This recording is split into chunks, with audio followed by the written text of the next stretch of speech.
kesänä vesirossiharrastuksen. Ja siellä on kovasti reenattu tälle kaudelle, taisi olla ensimmäiset treenit ja oliko jopa huhtikuun puolella. Vähänkö väylä aukesi, niin siellä oltiin heti uittamassa kissaa. Kierrä, juurikin näin. Meinasin lipsahtaa sieltä väärältä puolesta. Hyvän näköisesti tulee Pate sieltä ja nyt on sitten se totuuden hetki. Kuinka se kissa taittuu tuonne neulan silmän. No sehän menee aivan niin kuin vanhan tekijän elkeen. Hyvältä näyttää.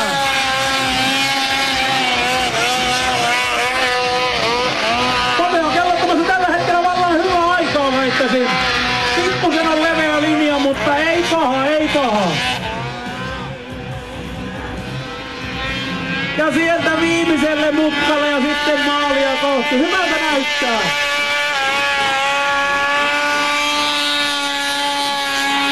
Kyllä, näin on Pate maali. Kannatapa Jokelaiselle aplodit. Tämä on vallan mallikas suoritus.